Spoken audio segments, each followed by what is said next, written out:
So you've been to prison 5 times. Yeah. And your story is crazy, and I want to hear about a story that we've talked about, and it's a lot. It's heavy, but this is the reality of prison. Prison is. And the reason why I want to share this story is because you think you know what you're doing when you're in the street. You think that this is okay. You think that, oh, I can handle it, or you don't even think about prison.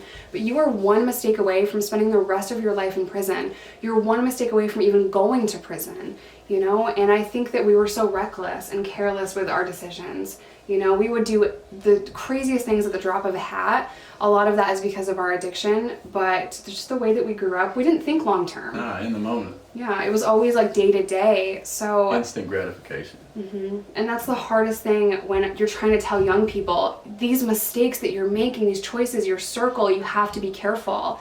You know, and for us, it was our circle. This was a normal thing. Selling drugs, doing drugs, moving guns, doing all the things that we did. We had pyramids. We thought of it as a hierarchy, though. We didn't just have a circle. We had like we had pyramids. Yeah, we're trying to climb. Yeah, and that was all that we could aspire to back then. Our mindset wasn't for nothing bigger, nothing positive. We didn't think that we could live outside of that world. And I don't even know where it came from. It wasn't from rap. It wasn't from, you know what I mean? It happened. One day I'm like, this is what I am. And I was cool with it. And then what happens is when you make that decision, you find like-minded people and they keep you in that mindset. And it's very hard to pull yourself out of it. You know, we know a lot of people from our hometown that is doing the same thing. They've been doing it for 10 years. And everybody tries to pull you back in. They try to pull you down with them, and that is scary. So I was so scared to go back to Sydney. I was so scared to be around those people. I would have reoccurring dreams of being shot in that alley behind community. I thought I was going to get shot, and it was because there was rumors and drama surrounding me going to prison, and it was crazy. Is that something that happens naturally to people? Because I have reoccurring dreams of me getting shot in Fort Smith. Really? Yeah. It's crazy. At the REECE Bank, there at the ATM by where the old trailer park used to be. Yeah. I have reoccurring. Maybe that means like we died to that life. I hope that's what that means. That's what that means. We died to that life. So I want to share this story on YouTube for a lot of different reasons. The first one being, I want you guys to understand how dark it is to go to prison. I want you to understand that your mistakes can lead to this road. But if it does, you're bigger than your mistakes. That's always been my message, but this story in particular is so scary and it's so serious. And I want to put a trigger warning in right here because this is not something that you should listen to if you have small kids around.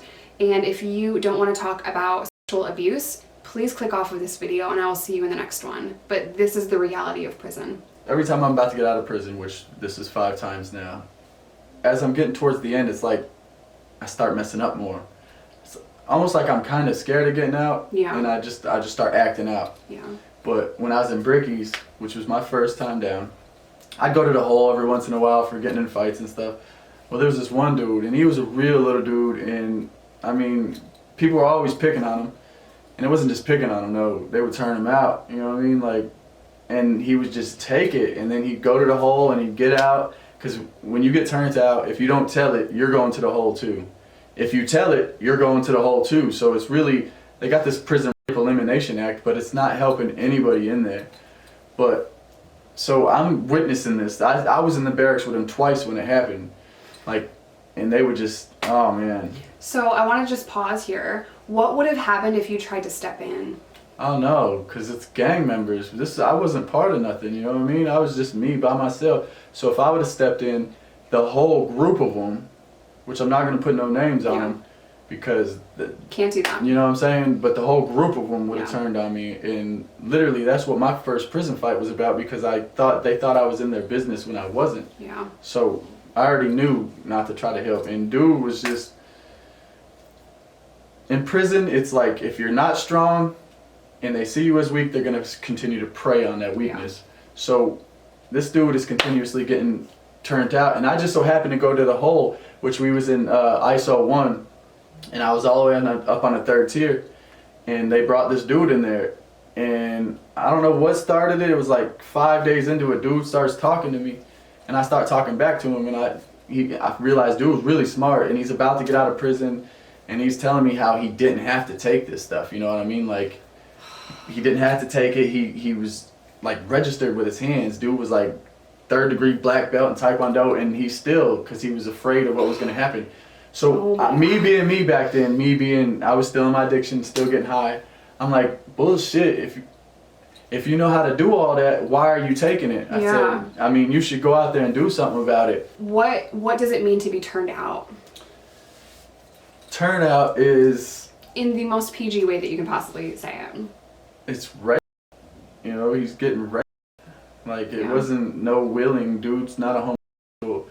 He was getting raped because he was so little. I mean, dude probably was like 5'4", 120 pounds. Were there specific reasons why he was being assaulted? Pretty boy that's weak. Yeah. That was it. Yeah. Not for commissary. No, it was just dude was just a pretty boy that was weak. And they knew because he would say that I'm about to go home. You know what I mean? And if you say that in prison, the long timers look at that as disrespect. Yeah. So you don't ever, like, if they say, hey, how long you in for? You tell them your whole sentence. Like, your whole sentence. Yeah, I got 10 years, which only means 20 months. So I'm going to say, yeah, I got 10 years. That means that in Arkansas, because nothing makes sense there, so when he says 10 years, you either do a third of your time. Or a sixth. Or... yeah, you do a sixth. My head's going to explode. Or you do half. So I was sentenced to 5 years under the 50% law. So I served half. So you would say 5 years if it was me, or you know what I mean, 10 years. But yeah, go ahead. So this dude was so close to going home. He's back there in the hole. He's only got and he's going flat. It's like he's got like 3 or 4 months left. And me being me, I amped it up, and I wasn't in the same barracks when it happened. But he got out, and I'm in 3 barracks, and he goes to 2 barracks where you can see it, you know what I mean? There's a glass partition, and you can see everything that's going on. Across the hall, yeah. We would talk to each other on sign language. My homeboy called me to the window, yeah. Help me. My homeboy called me to the window, and it wasn't the dude, but he's like, you need to see this, look what this... This little dude done got out of the hole, and I don't know how he got a knife so quick, but this dude stabbed like 6 people. He was about to get out in like 3 or 4 months. Got a life sentence for this. He got life? Life. Oh my. I mean, because he took out 3 of them. This is the prison system. This is the prison system. You go there. What was he in for? He did 15 years for robbery. He was in for robbery. Yeah, second robbery. He was in for robbery. He's turned out and assaulted every single day that they can possibly get him. And he goes to the hole because he won't snitch, because if you snitch, you die. And he retaliates and kills them and gets life. How are we rehabilitating anybody? How is this okay? This is the prison system in America, and this is how dark it is and how bad it is. My homeboy I have another homeboy. He's dead now. Latavius Johnson. He was I've never seen anybody that could rap better, poetry, nothing. But he was in this, whatever it was, and this prison guard kept coming up and like was picking on him and shit. He was in for murder. So, and he was about to go where he's flat on it, 25 years. That's his life sentence. He could get out now. He was about to go flat on it, and this chick comes in and tries to take his shoes. Well, when you're in there for 25 years. A guard years, trying to take his shoes? Yeah, try to take his shoes. And this dude used to turn my poetry into rap, you know what I mean? They went to go take his shoes because they had drawing on it. No. You know, it was just a little bit of graffiti. And he told her, look, you can't take these shoes. And she's like, I'm coming to get it. And he said, you come back in here, you better bring some help because I'm going to take you out. Well, just him saying that, now you have to do it. And she came back the next day. SWAT. And that's why they named that prison after her, because he stabbed her, he stabbed her 3 times. Over shoes. Over shoes with a little screw shank about this big. Poked a hole in her lung. She come running up out of there. I was going down South Hall. I had a prison boil, sucked. And I was on my way to the infirmary. Well, the infirmary's in South Hall because that's where everything happens, so they have it so close. And the guards came and they pushed me against the wall, boom. And Miss Esther, which was the guard, she was a sergeant. She was sweet as pie to me, you know what I mean? Like, she's the one that got me my 1B job. But she come running out and she slid, and when she slid, she hit the ground, and pink foam was everywhere. And I'm talking, oh my God, that's the craziest thing I ever seen. And then they came through with sticks and started beating dude. Dude's head was all lumped up. They started bringing out the riot guns. He killed her over shoes. Yeah, with a prison, with just a little fucking screw shank. I've seen knives in there like this. That's a machete. Well, yeah, no, that was like a samurai sword. Samurai sword. Yeah, that's because it was small like this. But they do have like lawnmower blades. I don't know how they get lawnmower blades back and they sharpen it, but they have lawnmower blades in there. They're crazy. Dude pulled one out on us one time. So back to this prison boil that you had. Explain that to us. Okay, so being in Bricky's, the water was brown. Ugh, all right, brown water. And the only way that you could drink it was out of the 190 machine. The 190 machine heats the water to 190, which I don't know if you know this, but boiling is what, 200 degrees? So it's damn near boiling. Tinker cut. Yeah, we damn near have distilled water. That's what it's doing. It's distilling it for us. So I was addicted to coffee. Thanks a lot, Every Bricky's. inmate, yeah. So washing with that nasty, because prison, they take care of their own water, and this is shit water. Like, you could smell it.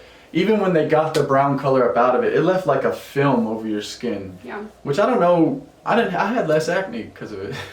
Okay. Yeah. But it was not treating your acne. No, we call it Bricky's boils because at that time, damn near everybody had a boil. Yeah. What is it caused from?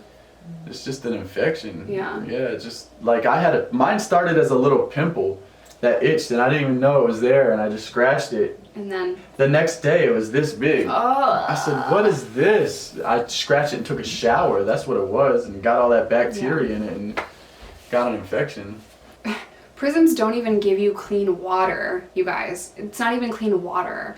What else? There's like minimums you get all right. You know what I mean? I've never been to a minimum. I know. I just made it to a minimum this last time, and it's like you're still bunked up with a lot of people, but there's more privacy. Like, you're not in any cells. Like, it was like a college dorm. Oh, wow. It was kind of, I got to walk outside to everywhere, and then like reentry programs. They do have programs that help people.